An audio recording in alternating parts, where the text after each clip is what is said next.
मैं लातेहार जिला के बालूमाथ प्रखंड अंतर्गत तेतरिया खाड़ कोलवरी के पास में मौजूद हूं और यहां के जो ग्रामीण हैं एक ग्राम सभा किए हुए हैं सीसीएल के विरोध में। तो हम सीधे बात करते हैं, हमारे साथ में जिला परिषद के उपाध्यक्ष अनीता देवी हैं, इनसे बात करते हैं कि क्या बात है मैडम जो आज जो ग्राम सभा की गई है। यहाँ हम सब ग्रामीण आज 2-4 दिन से बंद किया गया है कोलवरी। इसमें हाईवा का परिचालन को लेकर कंपनी की तरफ से प्रेशर बनाया जा रहा है। हमारे ग्रामीणों के साथ शर्त रखा जा रहा है कि एक तरफ से अगर ट्रक घुसता है तो दूसरे हाईवा अगर घुसने दिया जाता है तभी ट्रक घुसने दिया जाएगा। तो इसी के विरोध में हम लोग यहाँ हैं, क्योंकि हमारे ग्रामीण उसी पे डिपेंड है, उन्हीं से उन्हीं का जीविका चलता है। तो इसी के विरोध में हम लोग बैठे हुए हैं यहाँ। और बसिया पंचायत के मुखिया भी मौजूद हैं, इनसे भी समझते हैं। मुखिया जी, कितना परेशान है ये जो लोगों को लाभ नहीं मिल रहा है, सरकारी लाभ का नहीं मिल रहा है, यहाँ विरोध प्रदर्शन कर रहे हैं, आज ग्राम सभा कर रहे हैं, आखिर में नौबत क्यों आ गई ऐसे? यहाँ पर ये जो तेतरिया जो माइंस है ये 35 साल हो चुका है, लेकिन अभी तक जो विकास के नाम से अभी तक एकदम जीरो है। सीसीएल तो सिर्फ अपना काम कर रहे हैं, कोयला निकाल रहे हैं और अपना बेनिफिट जो भी कमा रहे हैं, लेकिन यहाँ के लोग जो विस्थापित हैं या प्रभावित हैं सिर्फ धूल और गर्दा ही मिल रहा है और दिनों दिन बीमार से ग्रसित होते जा रहे हैं। यहाँ रोड है, ना बिजली है, ना पानी है, ना हॉस्पिटल है। आज तक 35 वर्ष में कुछ भी नहीं दिया गया है। अभी ये जो 3-4 दिन से जो ये चल रहा है मामला यहाँ ट्रक और हाईवा का, यहाँ 700 ट्रक ऑनर जो जुड़े हुए हैं, ये हम रोजगार की बात है और अपना हक अधिकार की बात है। यहाँ जो ज़मीन गया है अभी तक नौकरी और मुआवजा अभी तक नहीं मिला हुआ है। 35 साल अभी तक भी बचा है, नौकरी भी नहीं मिला है, मुआवजा भी नहीं मिला है। और अभी जो कंपनी और सीसीएल के द्वारा जो साजिश किया जा रहा है, यहाँ जो स्टॉक कोयला का जो अभी किया हुआ है माइंस में, ये साजिश के तहत ही किया गया है। इसमें मिट्टी पत्थर मिला के और इतना स्टॉक जो किया गया, जो अच्छा गुणवत्ता नहीं चलते यहाँ जो स्टॉक हुआ है। हम यही मांग करते हैं कि यहाँ जो हक अधिकार है, हम लोग का जगह है, ज़मीन है, सिर्फ हम लोग कोयला गर्दा ही नहीं खाएंगे। यहाँ जो हक अधिकार है, रोज़गार की बात है और जो यहाँ हाईवा की बात, हाईवा ना चले, यहाँ जो ट्रक ऑनर है ट्रक ही चले। पॉल्यूशन के बारे में आप बताएं कि बहुत डस्ट उड़ता है, इससे आप लोग को कितना परेशानी होती है? बहुत परेशानी है। यहाँ पानी भी सही समय से छिड़काव नहीं होता है, सिर्फ कोयला से मतलब रहता है। यहाँ जेएमपीओ जो भी हैं सिर्फ अपना मनमानी काम करते हैं, किसी का फ़ोन जल्दी नहीं उठाते हैं। अगर किसी का कोई बीमार भी पड़ गया तो एम्बुलेंस का भी बात करते तो जल्दी बात नहीं हो पाती है। सीएसआर फंड में बात की जाए तो उससे कितना इस एरिया में खर्च की जाती है?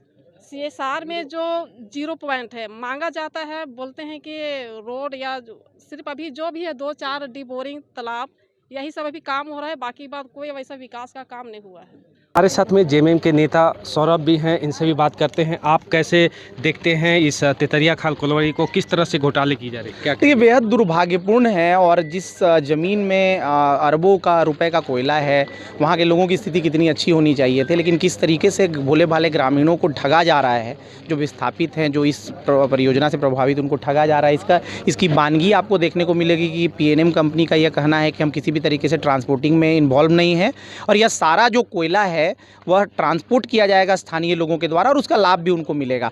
अब आप देखिए कि यहाँ जो बड़े बड़े हाईवा खड़े हैं जिसमें पीएनएम बहुत प्रोमिनेंट तरीके से लिखा हुआ है, जिसका मतलब होता है प्रणब नमन मिनरल्स, अगर उनके हाईवा और 1-2 नहीं कई हाईवा यहाँ पर खड़े हैं तो इसका मतलब है कि कहीं ना कहीं माल को दूसरी जगह भेजा जा रहा है। पहली बात। दूसरी बात कि अगर ये कहेंगे कि हम ओवरबर्डन हटा रहे हैं, जला हुआ कोयला हटा रहे हैं, तो आपने देखा कि पहले तो सबसे बड़ी बात कि कोयले में मिट्टी मिलाया जा रहा है, जो ग्रामीणों ने दिखाया, जिसके फुटेज आपके पास है और वीडियो कभी झूठ नहीं बोलता है। दूसरी बात कि इस गाड़ी में जो कोयला लदा है वह जला हुआ कोयला नहीं है, वह कोयला उच्च गुणवत्ता वाला वही कोयला है जो पावर प्लांटों में भेजा जा रहा है। और ग्रामीणों का ऐसा कहना है, चूँकि वह 24 घंटे यहाँ रहते हैं, कि पीछे के रास्ते से हाईवा को घुसा दिया जाता है और उसमें कोयला लोड करा दिया जाता है और उसका परिचालन किया जाता है।